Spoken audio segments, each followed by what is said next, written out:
Hello everyone, welcome to Study Smart IAS PCS. Let's begin with the next lecture of our crack series. अगर आप लोग इस series में नए हो, आज पहली बार देख रहे हो, सबसे पहले जाके हमारा ओरिएंटेशन लेक्चर देखो इस प्लेलिस्ट में. आपको पता चलेगा इस सीरीज़ में हम कैसे पढ़ाई करते हैं, क्या अप्रोच होता है और इस सीरीज़ का मतलब क्या है, राइट.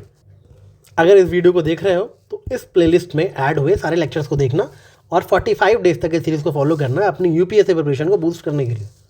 सबसे पहले हम करंट अफेयर्स में पढ़ेंगे कुछ लोकेशंस को जो कि न्यूज़ में रही हैं पिछले 1-2 सालों में. यूपीएससी लोकेशंस बहुत पूछता है, राइट. ये लोकेशन न्यूज़ में थी, कहाँ पे है, ऐसे पूछता है. सबसे पहले ऐसे ही एक टूटी आइलैंड है, उसके बारे में पता होना चाहिए आपको. टूटी आइलैंड कहाँ पे है? एक ब्लू नाइल और वाइट नाइल जो नदी है ना, उसके बीच में सूडान में एक जगह है खार्तूम नाम की, वहाँ पर सिचुएटेड है ये टूटी आइलैंड. ओके, ये न्यूज़ में क्या था, यहाँ पे जो सूडान की आर्मी थी और रैपिड सपोर्ट फोर्सेस थे, उनके बीच में बहुत बड़ा सिविल वॉर चल रहा था, इसी वजह से ये न्यूज़ में था. अगली न्यूज़ है गाज़ा स्ट्रिप से, जहाँ पे यूएन बैक्ड ऑर्गेनाइजेशन ने आईपीसी ने डिक्लेयर कर दिया है कि वहाँ पे फैमीन आया हुआ है. ठीक है, फर्स्ट ऑफिशियली डिक्लेयर्ड फैमीन इन वेस्ट एशिया. तो गाज़ा स्ट्रिप के बारे में पता होना चाहिए आपको कि गाज़ा स्ट्रिप कहाँ पे है, राइट. याद रखना, गाज़ा स्ट्रिप एक कोस्टल टेरिटरी है ऑन द ईस्टर्न मेडिटेरेनियन, जो मेडिटेरेनियन सी है, ठीक है, उसके ईस्टर्न साइड पे एक स्ट्रिप है जिसके नॉर्थ में और ईस्ट में तो पूरा इजराइल फैला हुआ है और साउथ वेस्ट में इजिप्ट है, राइट. ये चीज़ ऐसे याद रखना कि नॉर्थ और ईस्ट में तो इजराइल है, साउथ वेस्ट में इस स्ट्रिप की क्या है, इजिप्ट है. इतनी चीज़ें याद रहेंगी आपको. नहीं याद हो तो मैप पे जाके एक बार देख लो.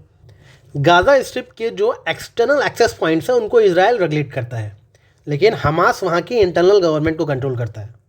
गाज़ा स्ट्रिप पैलेस्टीनियन टेरिटरीज का पार्ट है including the West Bank. Gaza strip के मोस्ट ऑफ द क्रॉसिंग्स को इजराइल मैनेज करता है, वहीं इजिप्ट एक्सक्लूसिवली कंट्रोल करता है राफा टर्मिनल को. इतनी बातें आपको गाज़ा स्ट्रिप के बारे में पता होनी चाहिए, उसकी लोकेशन और उससे रिलेटेड कुछ स्पेशल फैक्ट्स, राइट. सैंडी के रीफ भी न्यूज़ में था. सैंडी केव रीफ कहाँ पे है? थीतू आइलैंड के पास है. थीतू आइलैंड एक फिलीपींस एडमिनिस्ट्रेड आइलैंड है, राइट. तो सैंडी के वहीं पे लाई करता है, राइट. इसको चाइना भी क्लेम करता है, सैंडी के को, सैंडी के रीफ को, फिलीपींस भी और वियतनाम भी. तो रिसेंटली यहाँ पे जो सैंडी के रीफ है फिलीपींस के पास, वहाँ पे टेंशन बहुत एस्केलेट हो गई क्योंकि चाइना ने क्लेम किया कि हमने पूरे सैंडी के रीफ को सीज कर लिया है, हमारे हाथ में इसका कंट्रोल है. तो सैंडी के रीफ याद रखना, फिलीपींस चाइना के बीच में एक जगह है, राइट. तोरखम क्रॉसिंग, ये एक क्रूशियल बॉर्डर पॉइंट है connecting Pakistan and Afghanistan, right. Pakistan इस तरफ, अफगानिस्तान इस तरफ, राइट. दूरन लाइन है, दूरन लाइन पे ही एग्जिस्ट करता है तोरखम क्रॉसिंग, राइट. अफगानिस्तान और पाकिस्तान के बीच की लाइन कौन सी है, बॉर्डर, दूरन लाइन है, राइट. तो दूरन लाइन पे ही एग्जिस्ट करती है तोरखम क्रॉसिंग. फिलहाल इतना ही आपको पता होना चाहिए. न्यूज़ में क्यों था? पाकिस्तान के जो आर्म्ड फोर्सेस हैं और तालिबान के बीच में कॉन्फ्लिक्ट हो रहे हैं बहुत ज़्यादा, इसलिए इसको बहुत बार क्लोज कर दिया गया है. तोरखम क्रॉसिंग बहुत ज़्यादा क्लोजर फेस कर रहा है, जबकि बहुत ही क्रिटिकल बॉर्डर पॉइंट है, राइट. डूरन लाइन की बात करें तो डूरन लाइन याद रखना 2640 किलोमीटर की है, बाउंड्री है पाकिस्तान अफगानिस्तान के बीच में. और ये जो तोरखम क्रॉसिंग है, ये एक्चुअली ग्रैंड ट्रंक रोड पे है, अफगानिस्तान के जलालाबाद को लिंक करती है पाकिस्तान के पेशावर से. एग्जैक्टली आपको ये पता होना चाहिए, राइट. तो ये हमने कुछ लोकेशंस देख ली करंट अफेयर्स से. आगे हम और भी देखते रहेंगे. 45 डे सीरीज़ है, मोस्टली सारी इंपॉर्टेंट लोकेशन में कवर करवा दूंगा. क्योंकि हम आजकल एंशिएंट हिस्ट्री की छोटी छोटी डायनेस्टीज़ के बारे में पढ़ रहे हैं, तो हमारी अगली डायनेस्टी है पुष्यभूति डायनेस्टी या फिर वर्धमान डायनेस्टी. पुष्यभूति डायनेस्टी के फाउंडर थे पुष्यभूति, ये तो याद ही रहेगा, नाम से पता है, राइट. इनकी कैपिटल थी थानेसर, जो कि अभी हरियाणा में एक जगह है. इस डायनेस्टी को वर्धमान डायनेस्टी क्यों बोलते हैं? क्योंकि हर्षवर्धन बहुत ज़्यादा फेमस हो गए थे. पुष्यभूति के जो रूरल थे, पुष्यभूति जो थे, उनके जो बेटे का नाम था, उनका नाम था प्रभाकर वर्धन, राइट. अब ये जो प्रभाकर वर्धन थे, इनके 3 बच्चे थे, 2 बेटे और 1 बेटी. बेटों का नाम था राज्यवर्धन और हर्षवर्धन, और बेटी का नाम था राजश्री. राजश्री की शादी की गई थी ग्रहवर्मन ऑफ कन्नौज से. कन्नौज में मौखारी डायनेस्टी हुआ करती थी, उसके राजा थे ग्रहवर्मन. उनसे शादी की गई थी वर्धमान डायनेस्टी की प्रिंसेस राजश्री की. तो राजश्री कौन थी? हर्षवर्धन की बहन थी, याद रखना इसको. हर्षवर्धन के भाई बहन का नाम याद रखना, सिंपल है. हर्षवर्धन का भाई है राज्यवर्धन और बहन है राजश्री, राइट. दोनों के नाम में राज्य लगा है. राजश्री की शादी हुई मौखारी के राजा ग्रहवर्मन से, सिंपल है. अब ये जो ग्रहवर्मन थे, राइट, हुआ क्या कि ग्रहवर्मन को की हत्या कर दी गई. किसने हत्या करी? शशांक, जो कि गौड़ डायनेस्टी के राजा थे, और देवगुप्ता, जो कि मालवा के राजा थे. इन दोनों ने मिल करके प्लान किया कि ग्रहवर्मन की हत्या कर दी जाए. इसी दौरान हर्षवर्धन के भाई राज्यवर्धन की भी हत्या कर दी गई। हर्षवर्धन क्योंकि यंगेस्ट थे, अगर राज्यवर्धन होते तो वो राजा बनते, लेकिन हर्षवर्धन को गद्दी संभालनी पड़ी। हर्षवर्धन ने क्या किया, सबसे पहले राजा बनते ही बदला लिया गौड़ किंग शशांक से, क्योंकि शशांक की मेजर रोल था उनकी बहन के पति को और भाई को मारने में, राइट। हर्षवर्धन ने राजा बनते ही काम ये किया कि अपनी कैपिटल को थानेश्वर से बजाय हटाकर कन्नौज कर दिया, राइट। हर्षवर्धन ने गौड़ राजा शशांक को तो हराया ही, साथ साथ उन्होंने ध्रुव सेना सेकंड को भी हराया, जो कि मैत्रक डायनेस्टी के राजा थे। मैत्रक डायनेस्टी वेस्टर्न बाउंड्री पे थी, हर्षा का एम्पायर यहाँ था। इन्होंने यहाँ से वेस्ट में अटैक किया और ध्रुव सेना को हराया और उनकी जो बेटी थी उससे शादी करी, ताकि वेस्टर्न बाउंड्री हमारी सिक्योर हो जाए, राइट। हिस्ट्री में देखने में लगे ये चीज़ें कैसे याद होगी, बट अगर कॉन्सेप्ट समझ लोगे ना कैसे क्या हुआ तो समझ आ जाएगा। हर्षवर्धन के टाइम पे कौन सा चाइनीज ट्रैवलर आया था, ह्यूएन आए थे, जो कि सेकंड चाइनीज ट्रैवलर थे, ठीक है। चंद्रगुप्त टू के टाइम पे कौन से चाइनीज ट्रैवलर आए थे, मैंने आपको लास्ट लेक्चर में बताया था। तुरंत वीडियो पॉज करो, कमेंट में बताओ, देखो याद है कि नहीं अभी आपको।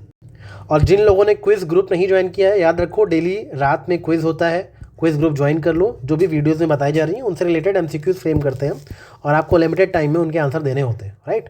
इसलिए टेलीग्राम ग्रुप ज़रूर ज्वाइन करना। साथ ही साथ अगर आप यूपीएससी एस्पिरेंट्स हो, आप पिछले 30 साल के पीवाईक्यूज़ को ऐसे ही प्रॉपर रिसर्च और एनालिसिस के साथ कवर करना चाहते हो, कंप्लीट सिलेबस यूपीएससी का पीवाईक्यू के थ्रू, तो आप हमारे पीवाईक्यू रिवर्स इंजीनियरिंग बैच को ज्वाइन कर सकते हो, जिसमें हम 30 ईयर्स के पीवाईक्यूज़ को, राइट, जिसमें लास्ट 10 ईयर्स को बहुत ज़्यादा प्रायोरिटी देते हैं। उसमें पूरी रिसर्च करते हैं कि अगले आने वाले सालों में कौन कौन से पेरीफेरल टॉपिक्स पूछे जा सकते हैं, ये सारी चीज़ें हम आपको बताते हैं, उनको एक्सप्लेन करते हैं, राइट। तो उस बैच को ज्वाइन करके पूरा सिलेबस हमारे साथ इफेक्टिवली कवर कर सकते हो। क्योंकि वो क्लासेस मैं खुद लेता हूँ, इसलिए मुझे इस चीज़ की गारंटी है कि अगर आप उस बैच को लोगे तो आपकी प्रिपरेशन अनदर लेवल पे पहुँच जाएगी। ह्यूएन की एक बुक भी है सीयू की, याद रखना कई बार क्वेश्चन आता है सीयू की किसने लिखी थी, ह्यूएन ने लिखी थी, ठीक है। हर्षवर्धन वैसे तो शिवा के फॉलोवर थे, शैवाइट धर्म को मानते थे, लेकिन बुद्धिस्ट रिलीजन को भी पैट्रोनाइज करते थे, राइट। येस्टरडे हमने वकाटक के बारे में पढ़ा था, उसमें हमने आपको बताया था कि वो भी ब्राह्मण थे, बट कौन से धर्म को पैट्रोनाइज करते थे, बुद्धिस्ट को, राइट। हर्षवर्धन ने 3 बुक्स लिखी हैं, रत्नावली, नागनंदन और प्रियदर्शिका। याद रखो, कोई जब राजा किसी बुक को खुद लिखता है, हर्षवर्धन उन्होंने अपने कोड पोइट से नहीं लिखवाई, खुद लिखी है 3 बुक्स, रत्नावली, नागनंद और प्रियदर्शिका। तो ये बुक्स इंपॉर्टेंट है, कभी भी ऑप्शन में एक दे देगा, राइट, कि कौन कौन सी बुक्स हर्ष ने खुद लिखी है, क्योंकि ये राजा ने खुद लिखी है ये बुक्स, इसलिए तीनों बुक्स के नाम आपकी जुबान पर रटे होने चाहिए। कैसे याद रखोगे, हर्ष को नाग का दर्शन करना बहुत प्रिय था, इसलिए वो नाग को हमेशा रत्न की तरह पहने रहते थे, राइट। सबको इमेजिन कर लो, हर्षा के गले में हमेशा नाग लपेटा हुआ है, उसको रत्न की तरह पहने रहते थे, उनको इतना प्रिय था। इस तरीके से याद कर लो इसको, राइट। हर्षवर्धन की बायोग्राफी हर्षचरित किसने लिखी है, बाण भट्ट ने, वो उनके कोड पोएट हुआ करते थे बाण भट्ट। बाण भट्ट ने कादम्बरी भी लिखी है, तो बाण भट्ट की 2 पुस्तकें हैं, हर्षचरित और कादम्बरी, दोनों नाम याद रखना। कादम्बरी हर्षवर्धन ने नहीं लिखी है, कादम्बरी उनके कोड पोएट बाण भट्ट ने लिखी है, और हर्षचरित बाण भट्ट ने लिखी है। हर्षचरित और कादम्बरी दोनों ही बाण भट्ट ने लिखी है, याद रखना, राइट। हर्षवर्धन काफ़ी ज़्यादा एक्सपेंड कर चुके थे वेस्ट तक, बट जब उन्होंने साउथ जाने की कोशिश करी तो साउथ में चालुक्य राजा पुलकेशिन द्वितीय ने उनको नर्मदा नदी किनारे हरा दिया, राइट।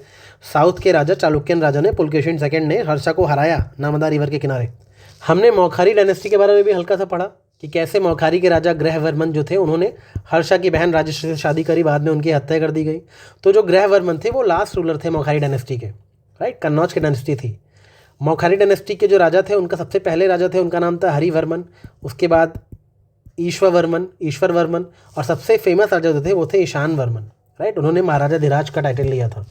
तो क्वेश्चन आ सकता है कौन से मौखारी डायनेस्टी के राजा ने महाराजा धीराज का टाइटल लिया था, तो वो थे ईशान वर्मन, इसको याद रखना, राइट। थोड़ा सा मॉडर्न हिस्ट्री पढ़ लेते हैं। आपको यूरोपियंस के इंडिया में आने का ऑर्डर तो पता होगा, इसकी बहुत फेमस ट्रिक है PDEDF, राइट। PDF है लेकिन बीच में ED आ जाता है, राइट। PDF पढ़ने चलते हो आप, लेकिन बीच में D के बाद ही ED आ जाता है, राइट। तो P से पोर्टुगीज़, D से डच, इंग्लिश, डेन्स और फ्रेंच, ये सीक्वेंस है इनकी। ईयर्स देख लेना। पोर्टुगीज़ के बारे में सबसे इंपॉर्टेंट फैक्ट ये है, they were first to come and last to leave India. सबसे पहले इंडिया में आए बट सबसे आखिरी में गए, ठीक है।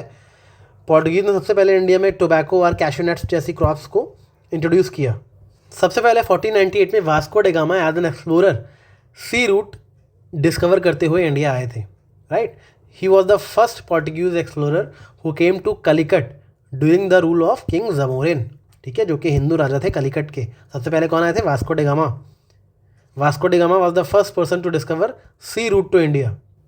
पोर्टुगीज़ की बात हो याद रखना बहुत इंपॉर्टेंट है, ट्रीटी ऑफ टॉर्देसालास, जो कि स्पेन और पोर्टुगीज़ के बीच में ट्रीटी हुई थी। स्पेन ने बोला कि वेस्ट का पूरा वर्ल्ड मेरा, ईस्ट का तुम्हारा, तो पोर्टुगीज़ ईस्ट में निकल गए थे एक्सप्लोर करने के लिए, राइट। पोर्टुगीज़ के पहले वाइसरॉय इंडिया में बने Francisco de Almeida. Francisco de Almeida की सबसे इंपॉर्टेंट बात है ब्लू वाटर पॉलिसी। याद रखना इस सीरीज़ में हम सिर्फ वही चीज़ें पढ़ रहे हैं जो बहुत इंपॉर्टेंट है, राइट।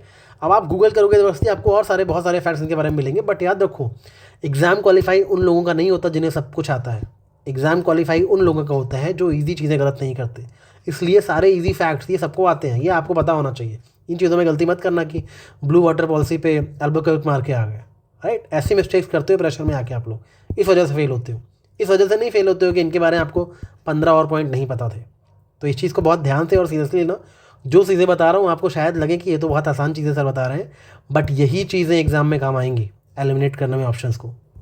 30 डिफ़िकल्ट क्वेश्चन देख के जो 70 आसान क्वेश्चन है, 60-70 आसान क्वेश्चन है, उनको गलत मत कर देना।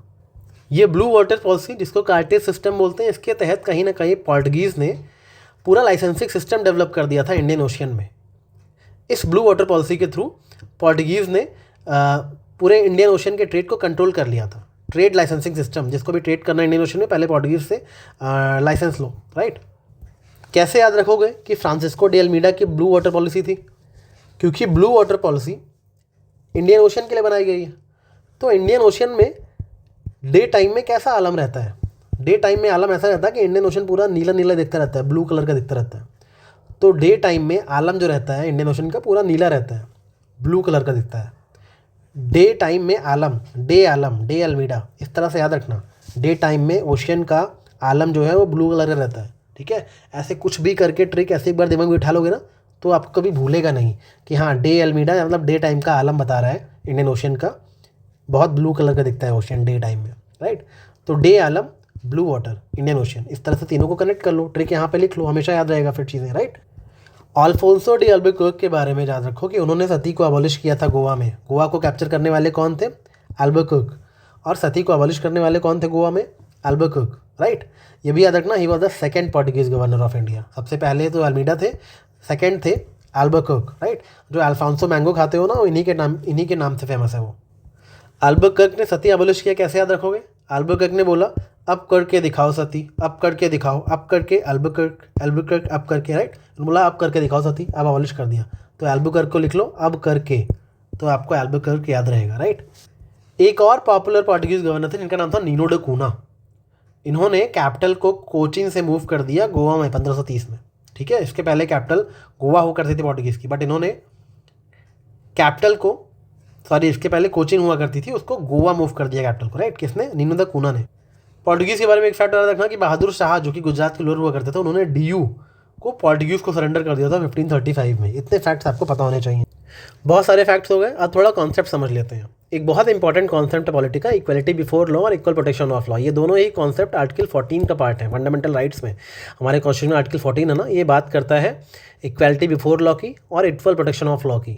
दोनों में क्या डिफरेंस है, ये अक्सर फ्रेशर्स के लिए बहुत टफ होता है जानना, तो इसको जान लो। इक्वलिटी बिफोर लॉ का मतलब साफ साफ है कि लॉ के सामने सभी इक्वल हैं, right. Every one is equal in eyes of law. कोई भी पर्सन लॉ के अबव नहीं है, no person is above the law, ठीक है। ये इसका मतलब ये भी है कि अगर कोई कानून बना है तो सभी पे इक्वली अप्लाई होगा, ठीक है।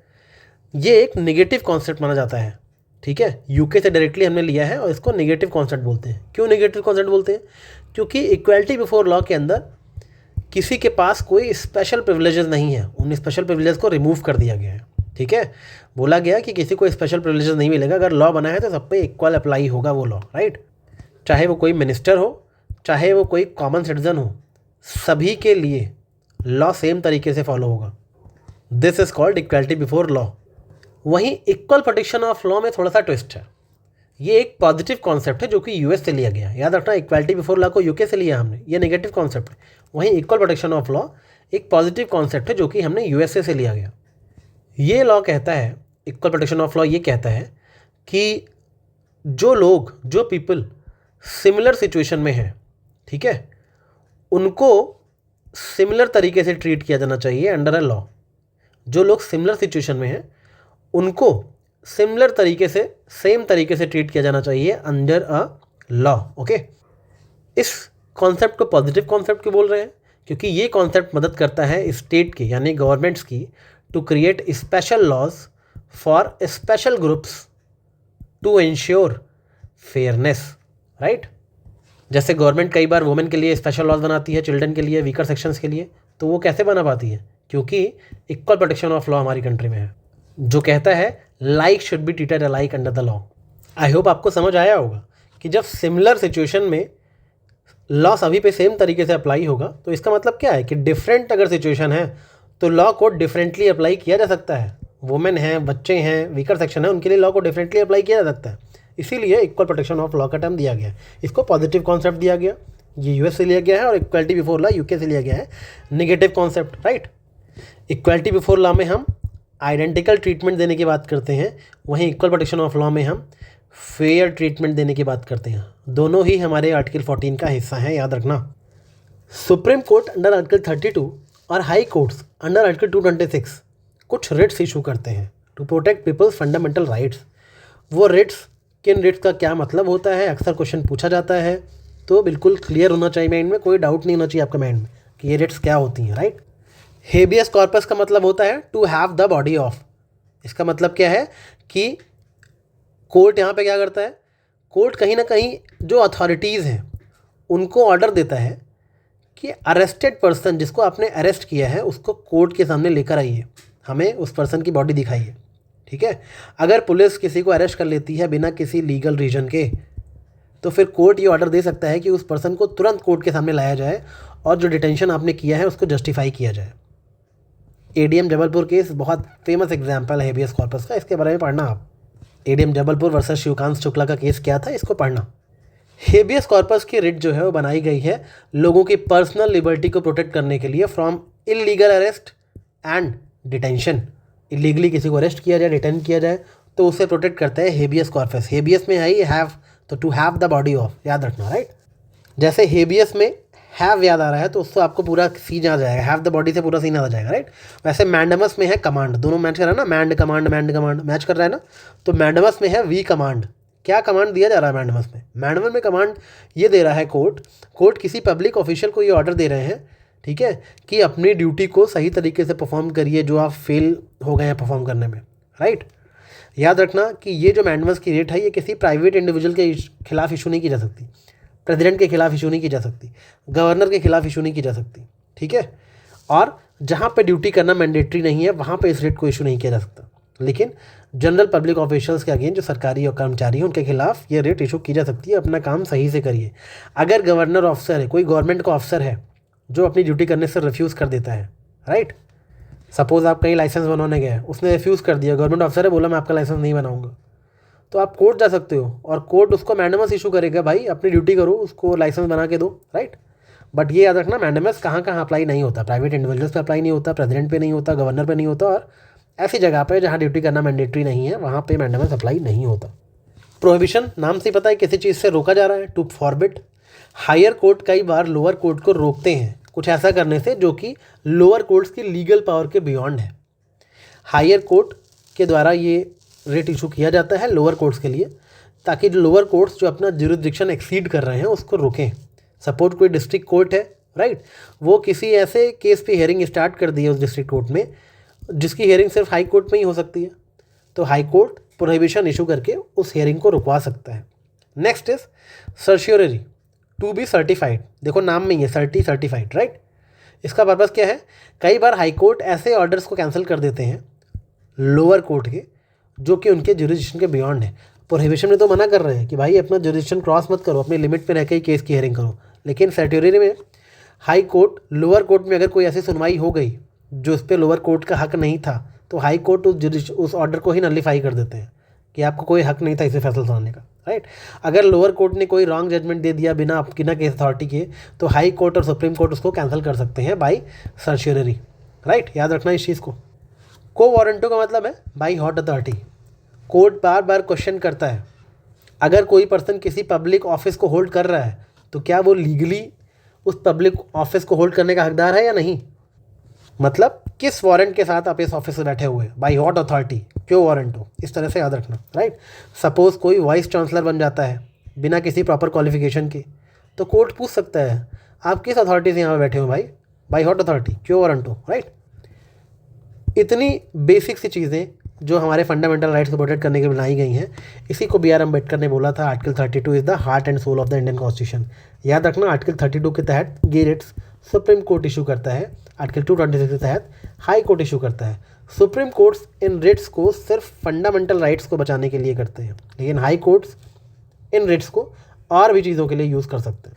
लास्टली हम बात करेंगे साइंस के दो बहुत इंपॉर्टेंट प्रिंसिपल्स की, जो कि आर्किमिडीज प्रिंसिपल है और बर्नौलीज प्रिंसिपल है। इन दोनों प्रिंसिपल्स पे डायरेक्टली इनडायरेक्टली क्वेश्चन आते रहते हैं, तो आपको थोड़ा सा पता होना चाहिए, राइट। आर्किमिडीज प्रिंसिपल आसान भाषा में समझें तो ये चीज़ एक्सप्लेन करता है कि कोई भी ऑब्जेक्ट अगर लिक्विड में है, पानी में है, तो वो फ्लोट करता है तो क्यों करता है, डूब जाता है तो क्यों डूब जाता है, राइट। कुछ ऑब्जेक्ट्स समुंदर में तैरते हैं जैसे कि शिप वगैरह, आपको गुदा दिया तो आप डूब जाते हो, ऐसा क्यों होता है, राइट। सिंपल सी डेफिनेशन दी गई है आर्किमिडीज प्रिंसिपल के द्वारा कि कोई भी ऑब्जेक्ट जब लिक्विड में जाता है, ठीक है, तो लिक्विड उस ऑब्जेक्ट को अपवर्ड धक्का देता है। कोई ऑब्जेक्ट पानी में गया, नीचे से पानी उसको अपवर्ड धक्का देगा। ये जो अपवर्ड पुश आया है नीचे से ऑब्जेक्ट की तरफ, पानी ने जो अपवर्ड पुश किया है, इस फोर्स को कहते हैं बॉयंट फोर्स। तो आपको पता होना चाहिए बॉयंट फोर्स किसे कहते हैं, राइट। अब ये बॉयंट फोर्स कितना होगा जो नीचे से पुश कर रहा है ऊपर से आते हुए ऑब्जेक्ट को, कोई ऑब्जेक्ट आया, इससे बॉयंट फोर्स लगेगा।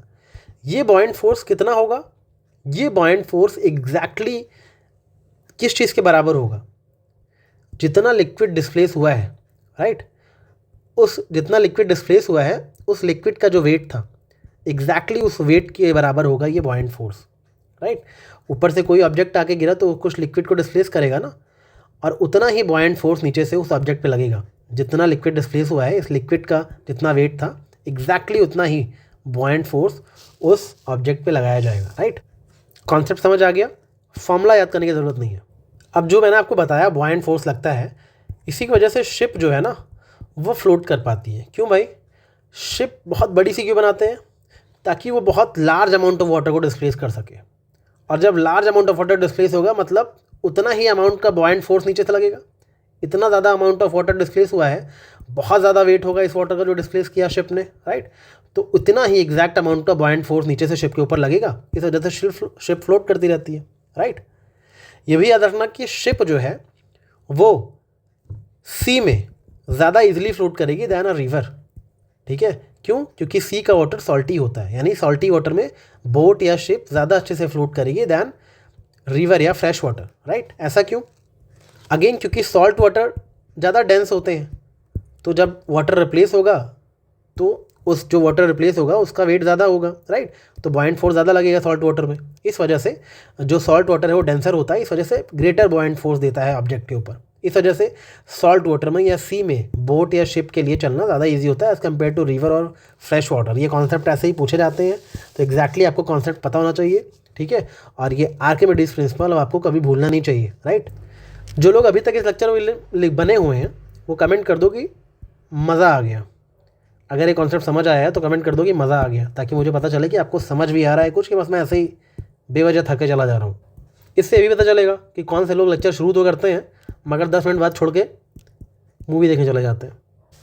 बर्नौलीज प्रिंसिपल क्या होता है, ये कहीं ना कहीं कोई फ्लूइड है, राइट, उसकी जो स्पीड है और जो प्रेशर है उसके बीच में रिलेशन इस्टेब्लिश करता है बर्नौलीज प्रिंसिपल। आसान भाषा में इस तरह समझो, राइट।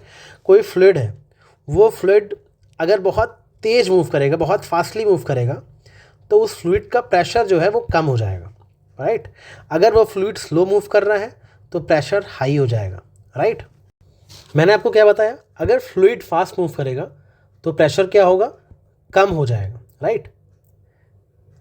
सिमिलरली जब आप एरोप्लेन देखते होगे तो एयरप्लेन के विंग्स होते हैं, राइट। विंग्स के ऊपर से एयर जो है बहुत फास्टली मूव करती है, इस वजह से विंग्स के ऊपर जो है वो प्रेशर बहुत कम रहता है, राइट। विंग के नीचे प्रेशर बहुत हाई रहता है, राइट, क्योंकि उसके नीचे एयर उतनी तेज़ी से फ्लो नहीं कर पाती।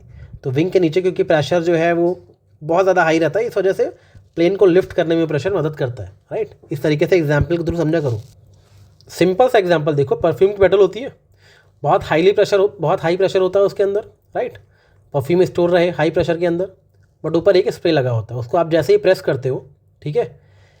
एयर बहुत फास्ट तरीके से अंदर जाती है और जैसे एयर इतनी फास्ट तरीके से अंदर जाती है तो अंदर का प्रेशर कम हो जाता है और परफ्यूम राइज होकर ऊपर आ जाता है, स्प्रे हो जाता है आपके ऊपर।